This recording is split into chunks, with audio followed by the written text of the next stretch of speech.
Now we're going to take it from inside. 1, 2, 3, 4, 5, 6, 7 lines down. This is where we left off yesterday. On Os Yud. Everyone with me? Hananya, you got the page there? He says, Kamo kain benyani avoda shemegalim nigoy levavam zelazeh. This is already getting a little bit more like psychological. He says, when it comes to matters of avoda, when you're revealing like the blemishes of your heart, right? What pains you to each other. Right? This is a big ikar in avodas Hashem. We used to say there's 3 pillars of Torah: avoda, ugemus, chasadim, right? Torah and sacrifices and good deeds. And then by Chassidim, there's a 4th pillar, which is the farbrengen, right? You really can't live without it. Like you got to come together and talk, and basically reveal. It's not always come together in a large context. It could be coming together. You could have a farbrengen with one other person as well. But this is not something you can leave behind. This is an ikar in avodas Hashem to reveal what troubles you to your fellow. Umedabrim bezeh, and speak about it. Sheyesh bezeh kama pratei tov. There's several. I think he brings 3 different good qualities about, so to speak. Someone came up to me the other day that they wanted to confess. So I said, okay, it's not really our thing to confess, but I think you have a good call there, because speaking about your worries on your heart, which is like a type of confession, right? It has these 3 amazing qualities that helps us, and he's going to list them now. 1, first of all, when you come to farbrengen, this is not the confession part. This is just a farbrengen. That there's certain things that you're going to find that you would never find yourself. You wouldn't come up with them. On your own, you wouldn't see it. They call this a blind spot, right? In fact, this happened to me also yesterday. Someone came up to me and told me things. Well, it's not always happy to hear, but if you're like a person who wants to grow, you are happy to hear, right? So I was like shocked that there was a whole thing going on. I had no awareness of it. So sometimes if you're going to sit there and think about improving yourself, there's certain things you just simply can't see, right? So when you talk to another person, first off the bat is that you're going to find out things about yourself that you didn't know just from looking alone. Mitzad avas atzmo, because a person loves themselves, dal kol peshayim techase ava. There's this klal that on all sins, even intentional sins, a pesha is like an intentional sin, a flagrant foul. Love will cover it over. So in other words, it's amazing how people can handle their own bad smell, right? Just like b'pashtus, they can't handle another person's bad smell. Why is that? Because it's theirs, right? It doesn't bother you, and it's not just the smell, right? It's like your midos and the way you talk to people and the way that you conduct yourself. If you saw another person conducting themselves the way that you do, you might find it very, very off-putting. But for you, you can handle it because it's yours. So you don't even notice it. Your own self-love totally blinds you from seeing things. How much more so when it comes to a real lack in your midos. We're not just talking about a bad smell over here, right?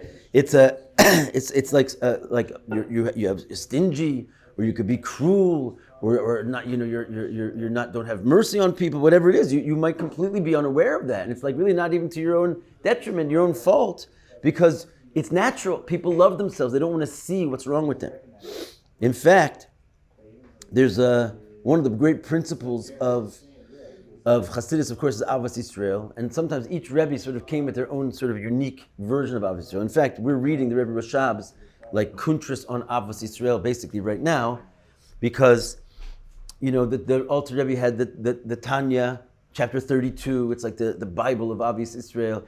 The Tzemach Tzedek, his grandson, came up with a new perush, a new understanding of Avas Yisrael, and it's very classic. It's basically like Hillel says, what's hateful to you, don't do to another. So what's hateful to you, right?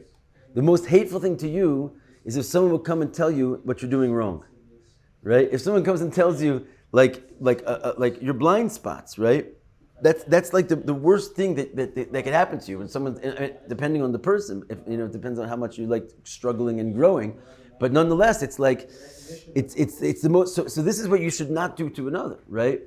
In other words, and why don't you do it to yourself? You don't see it in yourself because you love yourself so much that that's how it says v'ahavta l'recha kamocha. You should love another as you love yourself. Sorry, I kind of missed the whole kick of this drasha, Just like when you love yourself, how can you really love another person like you love yourself? Just like when you love yourself, you don't see your own faults. That's the idea. So it's saying you should love another person as yourself. You should just like you don't see your own faults. You shouldn't see their faults, right? And this is okay. Now we're talking about doing avoda. You want to see the faults. You want to undo it. So getting together and you're sitting there. You're just like let's verbring. How can we improve ourselves? Then it's helpful because you're asking the other person essentially to reveal things about you. You're ready to handle it. It's like the same thing with the converso with sharpening each other. Right, it's sharp. I mean, you don't want someone to just come over there and like do that to you.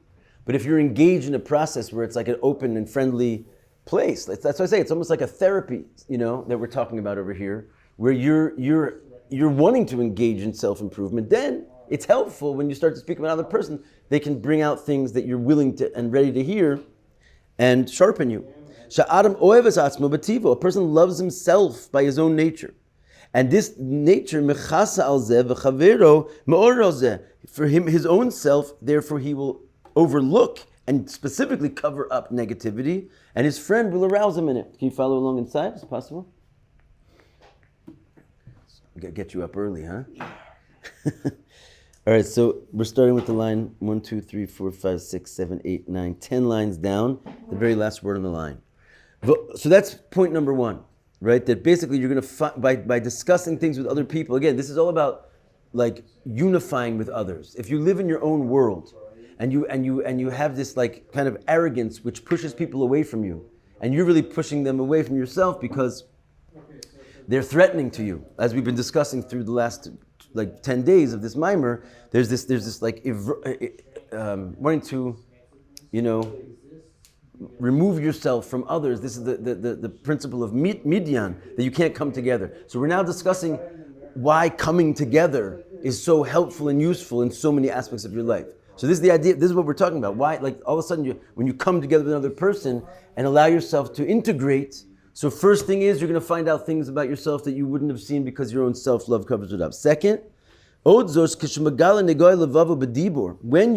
is like confession. When you actually say what you already know about yourself, which is not good, when you have to like let that cough it up and actually like confess. I mean, it's a strange word. We don't really have such a thing called confession, but this is as close as it comes. You could have some dark secrets, really dark, and you know all about them.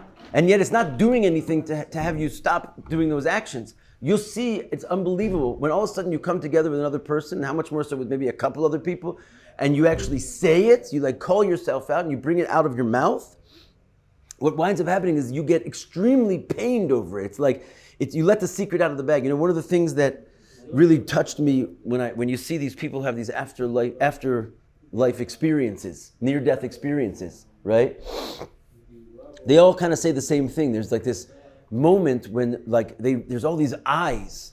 You see, it's a crazy like story that people, like many people tell almost the exact same story of what happens when you die, right? And there's like a chamber over there when there's just eyes on you. And it's and the Torah also talk about the angels are called the Einayim and Oznaim, they're called eyes, they're called ears. And basically it turns out every single thing you ever did, saw, heard, thought, was seen. You're the only one that didn't think it was seen. And when you go into the world of truth, it's all like, it's the pain of Gehenna that they talk about is really like an embarrassment of the reality of the life that you lived, that you thought like no one was looking, right? And so this purges you. This is like as difficult and painful, like it pushes you up into Gehenna.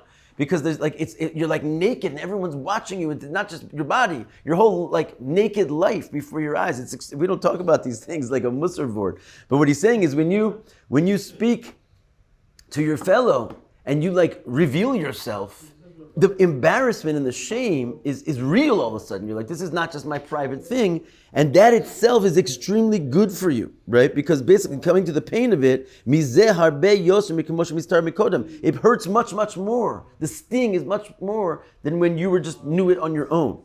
And that's going to make you regret it, a whole nother level of seriousness.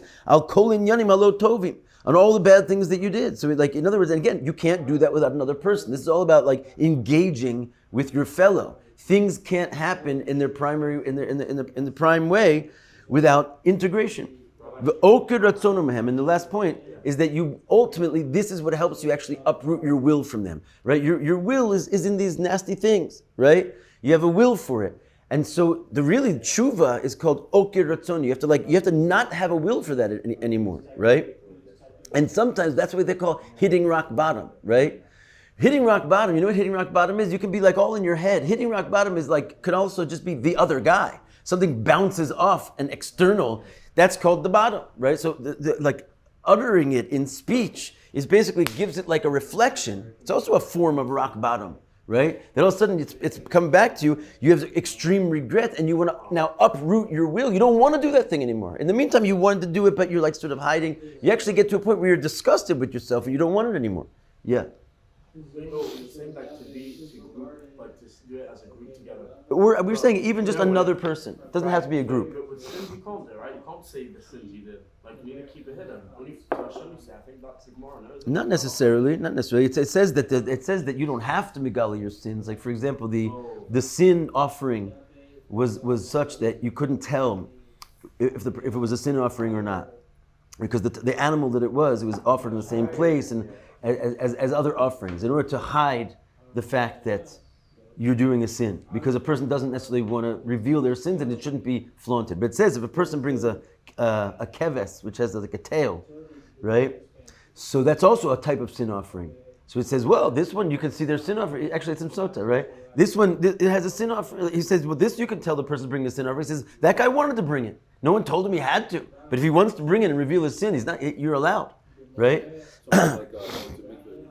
What's that? So it's similar to going to mikveh every day.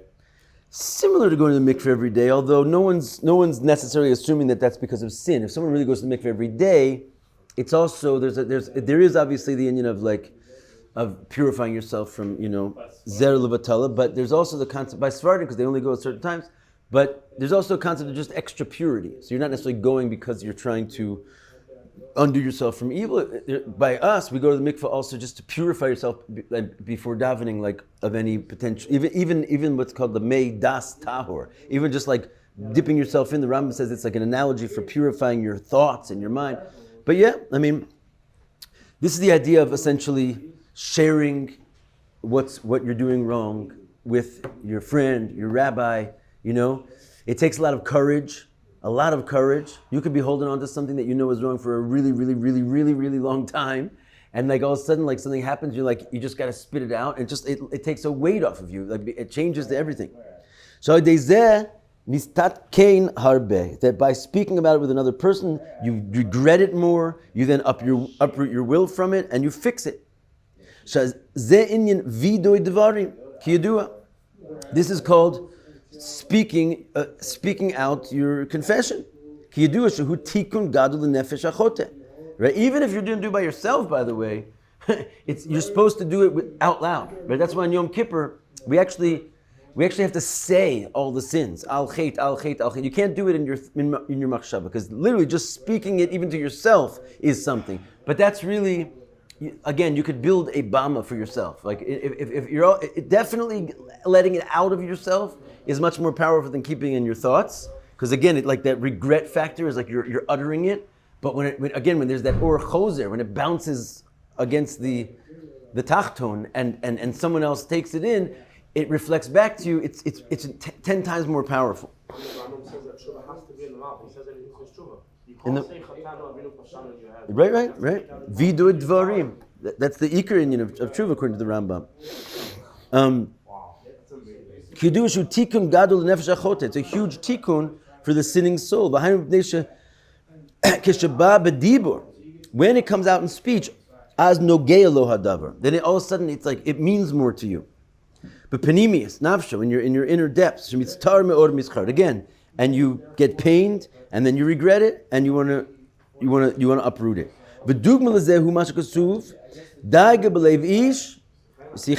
Right. So the Gemara states that if you have, there's two meanings of this word, right? Sichena can also mean to bring you down, and yisichena can also mean like the word sicha, to speak to another person.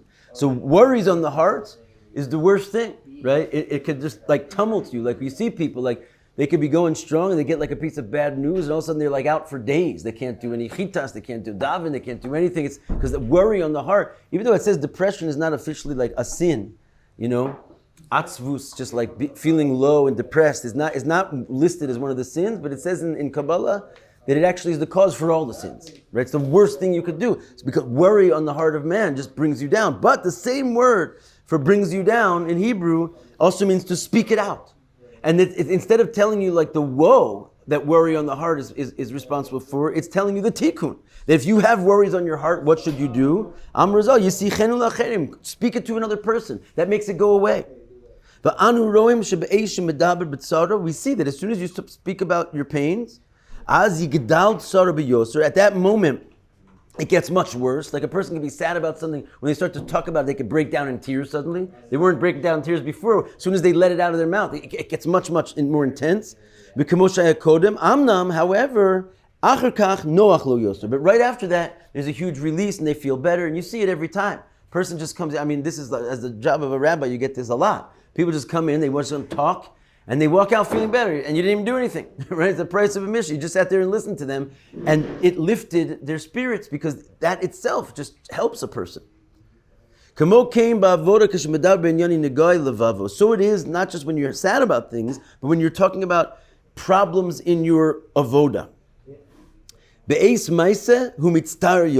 Right? When at the time when you actually have to let it out of your mouth, it hurts a lot more than it was when you're just walking around with it. But afterwards, it feels much, much better. Like you feel like you can do this. You got this. You can overcome this challenge, whatever it was, which was like this mountain over your head, which was holding you back, and you could never. It's like what do they call it? Like a monkey on your back, right? Like it's like an addiction. Like it's like I can't get rid of this thing. Truth is, as soon as you talk about it, it's already so much lighter.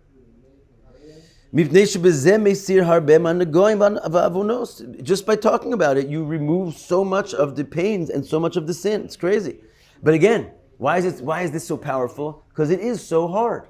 Because the nature of a person is to be a tohu, a midyan, a loner, not able to bind with others. Like it's our arrogance, basically, which separates us from people, and that's why speaking is humiliating, basically. But it's humbling in a positive way because you're basically causing yourself to come together and lose. And just the act of speaking to someone else is a completely humbling act of losing your ego. Odzos k'shemedabrim yachad. This is the third thing now, right? The first thing was you'll find things that you didn't know were there because the other person will tell you. The second one was that it hurts more and then it feels better. And now, when you speak together with another person, kol echad eitzos lezeh. Okay, sorry. Yachad mamsi kol echad eitzos lezeh. Each person will bring out different ideas. Eich letaken, right? How to fix it. In other words, you as much as you can understand about like what to do with your problem. All of a sudden you're at a farbrengen, this guy says what to do, this guy says what to do, this guy says, and you bounce back and forth. You're like, wait, we could actually take care of this. It's like you have a team all of a sudden to help you with this thing. And then you make a firm acceptance on the future how to fix it, right? Because you now have all the counsel in your hands. And when you make an agreement which is accomplished by two or more people, right? You all know that you could take a hachlata, like a resolution to yourself, and you've made the same resolution 700 times and it doesn't somehow work. But when you get up at a farbrengen and you say, I'm going to come to Seder every day for that, and this one says, yeah, me too, and we're going to get up together, I'll wake you up, you set the alarm, It happens, right? It's much, much more likely to happen because an agreement which takes place amongst a group of people, again, you need to integrate. You can't do this. There's certain things in avoda you just can't do by yourself. Nimtza, she's chabrus b'ovdei Hashem hu tov me'od b'kam pratim. So what does it come out from all this? That joining in your fellow, in service of God with your fellow Jew is extremely positive in many, many, many ways, right? The kozman. Now again, you can't do this if you're busy thinking yourself so great, that what is this good person can't even help me? I'm not going to tell this guy my problems. What does he know about it? Or I'm not going to tell this rabbi, he's got his own thing. Like, you're going to just go stay in your heart. You're going to keep it to yourself. All these great benefits we just spoke about, which truly are great, they will change your life, just like working with others. All that is only capable if you have the bittul. And you're able to actually bind with other people. It's not so simple. Don't take it for granted. You know? When you're holding yourself out as like a yesh, so then you're not in a position to reveal secrets to the other person, because you're basically in a state of pride. When a person is in a state of pride, they can't humble themselves and reveal their inner torment and their inner pain, right? You find a lot of people that, like, you know, this is like a really interesting, also like a symbol that you can see. There's some people that after a while, it's like, hey man, you got to go to therapy. You know what I'm saying?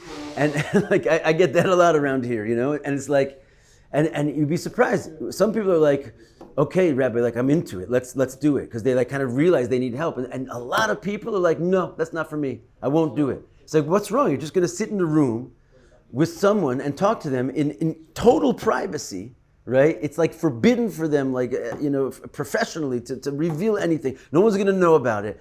Someone's going to pay for it, right? And no, I don't want to go. It's not for me. Like, what? And sometimes they bring out religious reasons, right? If they're like holy rabbis, then they can't go because they're going to lower themselves to speak to some lesser being, or if they're a young person. You see this a lot, man. There's a lot of rabbis who are like anti-therapy, and it doesn't make any sense, really, right? They're going to say it's like somehow going to conflict with their Torah learning. I don't think they read HeChaltzu, right? It doesn't conflict. It's very good. Right? Or you have people who are like, there's nothing wrong with me. Right? You hear that a lot. I don't need to go. There's nothing wrong with me. You know how many guys in this yeshiva, not necessarily in this crop here, but in this yeshiva, definitely not now. But I'm saying that you know, we have a guy who basically, in certain cases, he'll throw down some money, good money. He sent a guy one time to like 10 sessions, just for free. He wants to help people. That's the way he feels really like important about this particular issue. That's I do too.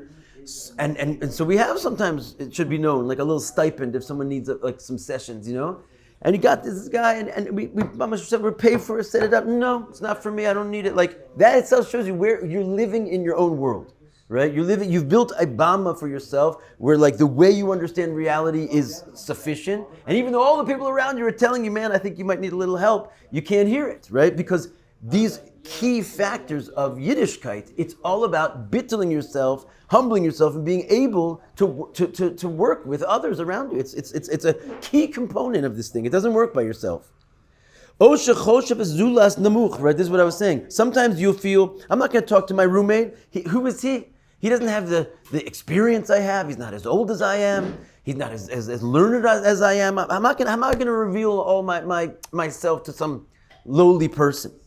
It's all excuses, of course. You could reveal yourself, you could talk to anybody, really.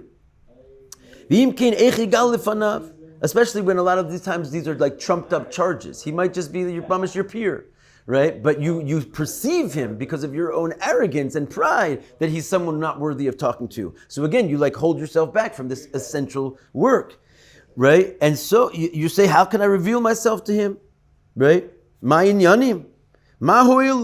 going to help me? And what you're really saying is, this guy can't help me. When the reality is, if you learn a little bit about HeChaltzu, you learn a little bit how Tohu and Tikkun works, everybody can help you, right? There is no person in this world that doesn't have a piece of your own self in there.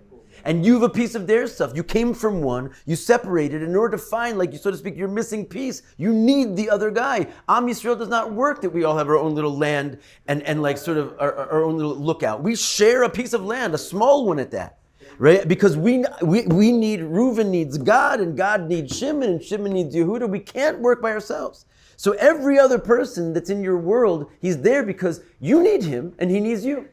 And so that's a bond. That's kedusha. That's holiness. When you like open that up, and you have, and you know, we try and do it here. I think the environment that we have here is an environment, we hope, of like love and openness and understanding. You can talk, because that's what creates like the kli of kedusha. If you don't have it, everyone's living in their own world. The ikar hu shebe'etzem einu yechol lis'ached im zulaso. The real reason why you're not revealing to this guy is not because he's lower than you or a lower status or he can't help you. It's because you can't relate to anybody. Hen be'esek haTorah, both when it comes to your Torah learning, that same guy who won't do this, he won't talk to people. He also just wants to sit by himself and learn all day by himself. He doesn't want to engage. Shema al daito. He understands the way it is. The way he gets it, that's the way it is. Right? That's the way he understands it. Another person is kind of like an intrusion into his perfect understanding of the matter. V'svara zulaso einu mekabel klal. The other guy's svara. The other guy's like, well, wait, you can look at the whole Gemara like this. He doesn't accept it at all. He's like, no, you're just wrong. That's not how this works. Right? He doesn't receive it. Lishmo v'ladun bezeh. He's going to hear your point, and then basically, you know how you do this properly.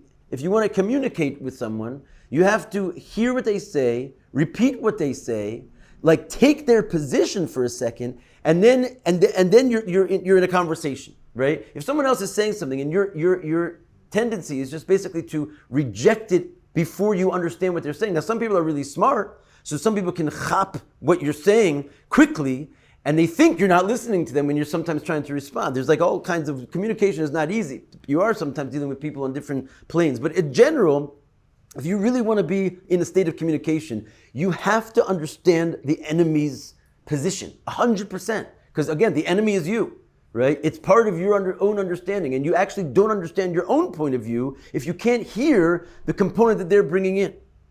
Is it like Shimon Varim B'Chacham, one of them is that you don't talk before the other guys ends? Because I saw a big Rabbanim, like massive Talmidei Chachamim.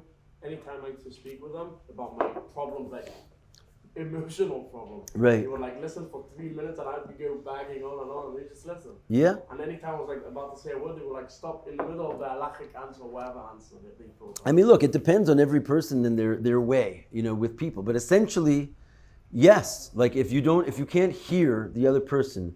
And essentially, my wife works with this kind of communication efforts. She does a lot of shalom bayis issues.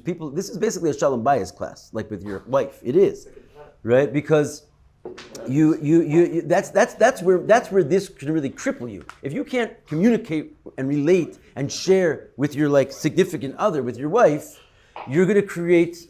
Your house is going to burn down, right? Because this is an ikar klal gadol in the Torah that you must work with your fellow man, right? And you see, if you try and live your own life and she's living her own life, that's not going to go very far. Very short. So the way you do it is you basically have to literally crawl into their head. You have to hear and lishmoa v'ladun, right? Yeah, figurative, not literally. Thank you. So that's why you're going to be my editor. What's that?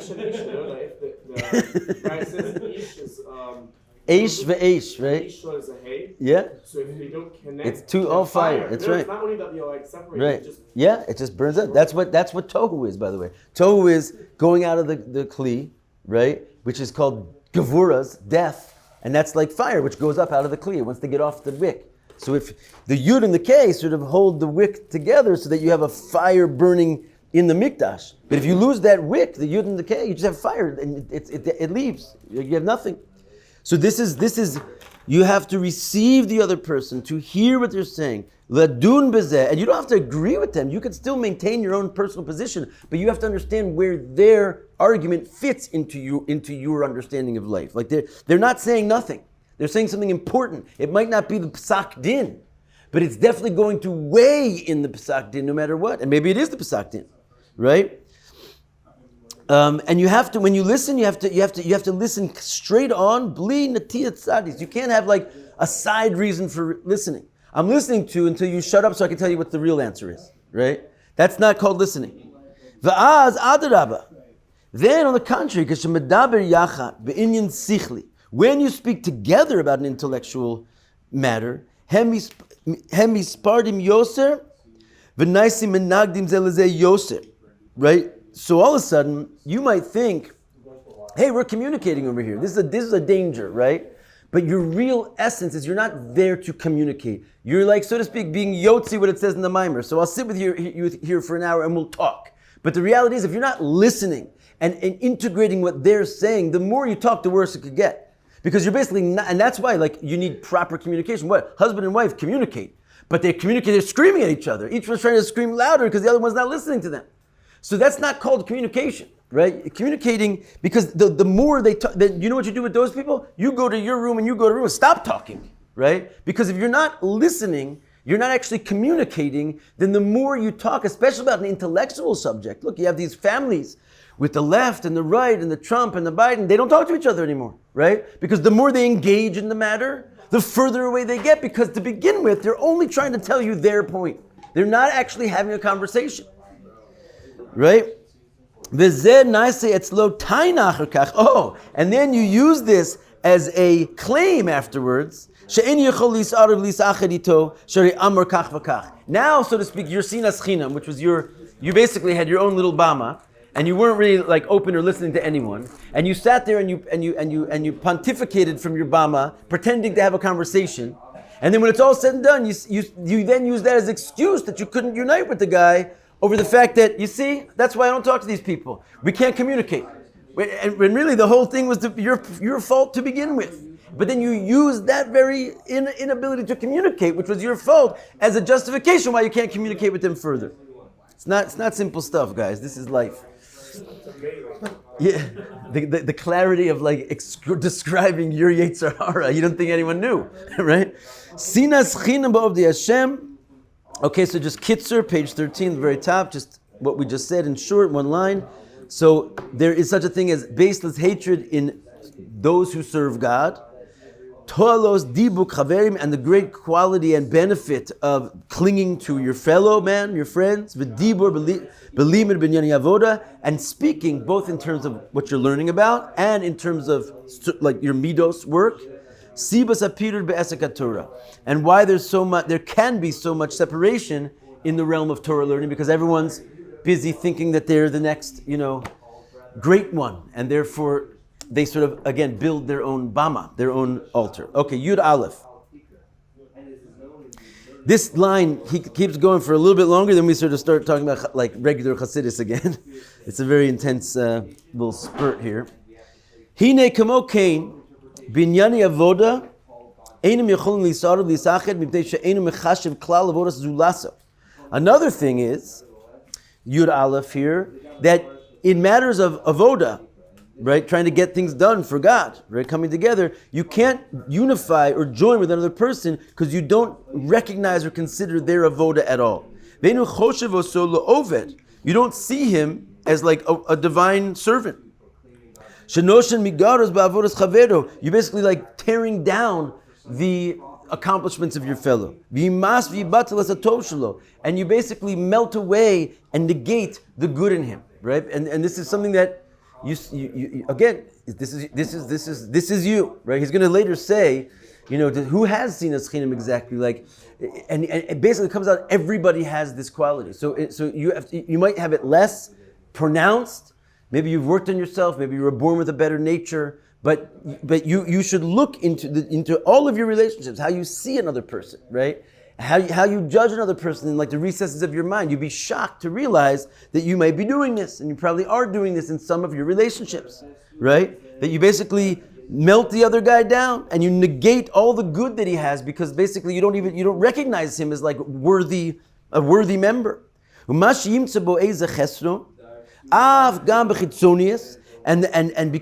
where does that come from? Your own pride, your own sense of self-greatness, right? You just basically feel like his existence, we already spoke about, is already an annoyance to you because he's like taking up space which you believe is yours.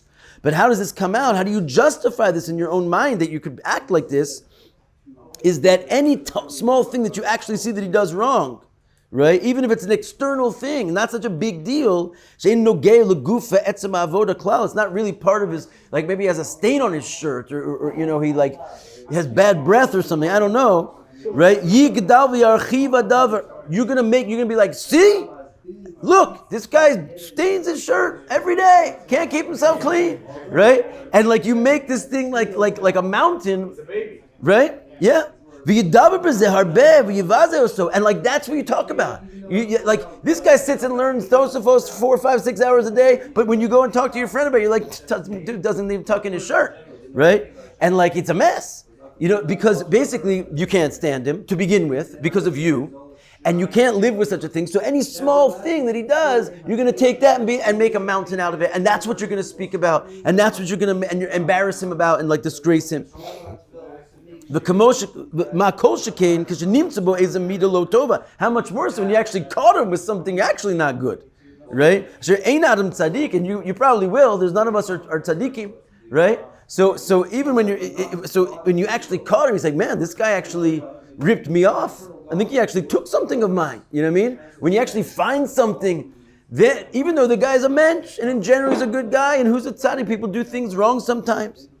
Yivsok bishvil zeh kol chelek hatov shelo. That's it. You've paskined that this guy's got no good in him. He ka'ayin ve'efes mamish. He's like mamish bad. He's got nothing going for him. I don't like this guy. V'yagdil es hara al hatov. After all, he is a fellow Jew. After all, he is a piece of a God in him. After all, he is a piece of you in him, and you need him, and you can't live without him. But you've come to this conclusion: he's just bad, right? I'm gonna amplify and magnify this thing that I saw to the point that it overcomes any good. Chas v'shalom. And you make it as though this guy doesn't even exist. The truth is that's not the guy. The real guy. The fact that he comes, he's in your yeshiva, and he davens every day with you, even if he comes late, right? And he's learning Torah every day, even if he misses a Seder or two, and he fulfills all the mitzvahs, he puts on tefillin, and all the mitzvahs, Shabbos, everything. That's good. He's like a mensch. This guy's like doing great. And actually, that's like what he's all about. That's him. He's basically a yeshiva bacher. He comes and he learns all day long, basically. This that you found something in him which is not good. And guess what? He hasn't fixed himself yet. You can relate probably. It says that a person is born a wild. What is it? No. It's not. The word is. It looks like city, but it's like a wild animal, basically, a wild boar, something like that. Yeah, a person is born a wild. I don't think it's boar, but let's go with boar, right? I think it's like a wild ass, to be honest with you. Dimitachilas leidaso. Right? Yeah. So he says that from the moment that he's born, right, it's really not your fault. You were born this way. Eino matukan, right? We are born mamish mad, right? We don't even have a godly soul. We're just literally like animals trying, self-preserving, right? You know, you learn like the fire. You put your hand on the fire, bad. Like it's your whole instincts and everything is basically animal, right? Animal's not a good guy. He's not a bad guy. He's just like a selfish, self-preserving, wants to procreate and eat as much as he can and sleep as much as he can till he dies, hopefully in a comfortable place. Right? This is an animal. This is also a human is also an animal, especially before you get your godly soul. So he knows you want this guy to be perfect. He's in yeshiva. Who knows where the heck he came from to get to yeshiva, especially around here, right? And he's like lifted himself up like out of the garbage, and he's mamish learning and davening a whole day. And you see, this guy, he's got a frown on his face, right? He doesn't do this, he doesn't do that, and that's him as far as you're concerned. He's just bad. What do you want from him? He was born a wild X. And metchilas leidaso eni matukan. From the time he was born, he's not fixed. Ki'im zeu avodaso kol yimei chaldo. This is what he's doing here. In fact, unless we didn't get a memo, you're here to fix yourself, which means you're broken, right? To fix yourself, the takein midoso, to fix your midos. Al zen nemar. This is a very important point to pasuk to remember. We read it every Shabbos. It says Yemei shenosenu behem shivim shanav, right? Ve'im bigvura shmonim shana, right? So it says the days of our years are 70 or 80 if you're strong. But if you ever read the pasuk, you have to ask yourself, it's a very strange little world over there. It says, Yemei shenosenu bahem shivim shana. What is it, bahem? That's not how you speak, not in any language. Like the days of our years, in them are 70 or 80 if we're strong. What is in them? Bahem. So bahem is osios behema. What does behem mean? It says the days of our years of an animal are 70 or 80 years. In other words, your whole business over here for 70, 80 years is you're an animal. Midos haraos hativim shel nefesh b'hamas refers on the natural negative midos of the animal soul. That's what you're working with for 70 or 80 years. That's your life. That's why you're given 70 years, because you got 7 evil midos. Each one approximately takes 10 years to fix, more or less, and that's what you're here to do. Which means if you catch a guy at any particular time in his life, you're going to catch him unfixed. Huh? Right? So don't be all worked up about it. That's what he's here for. You can't fix it all at once. That's what it says in the Torah. When we came to actually conquer the land, Hashem didn't even let us conquer the land all at once, right? Where did it say, little by little, I'm going to drive him out before you, the Canaanite and the Hittite and the Yevusi. You don't kill them all at once. That's not how this game works. Slowly, slowly, you whittle away at your bad midos. And you come to another guy and you think you should be okay. We're not okay. So you need tremendous, intense toil and service. That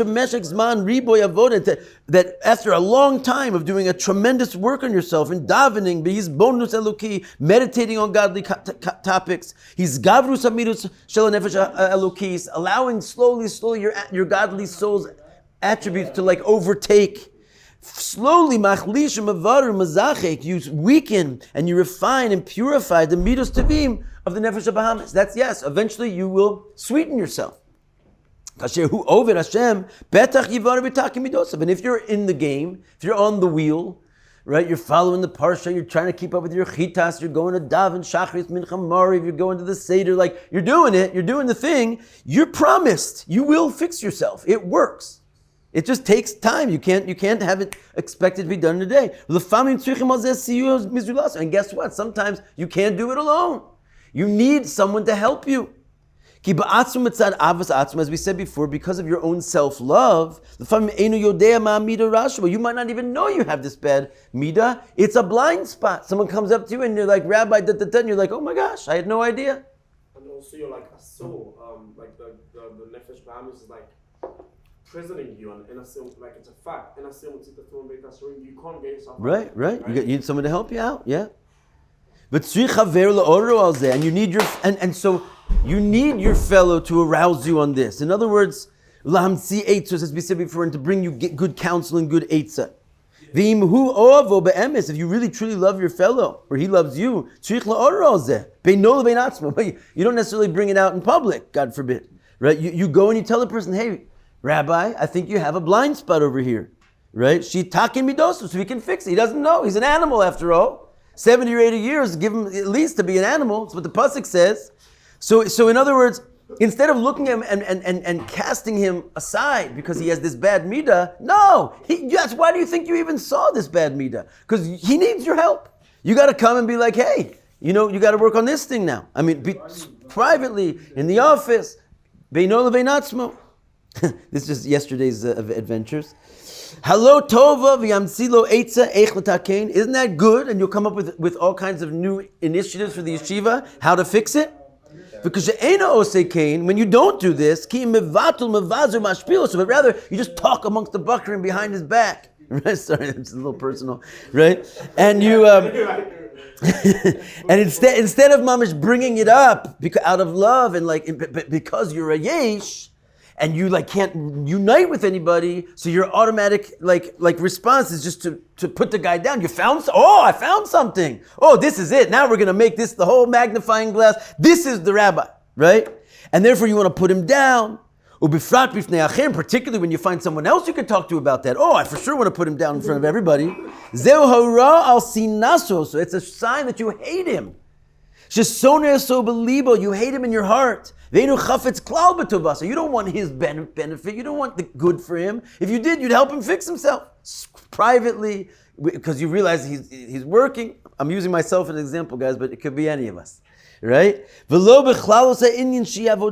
you don't even want that there should be the concept of avodas Hashem in the world. Here, instead of basically taking the opportunity of seeing there's a problem and fixing it and being part of building the Mishkan, you hold it to yourself, you embarrass him, you knock him out, it's like he's not in the world. You're destroying not only him and yourself, but the whole concept of God, divine service in the world. You're like, instead of building a Mishkan, let's build everyone their own altar and try and find our own way to the heaven.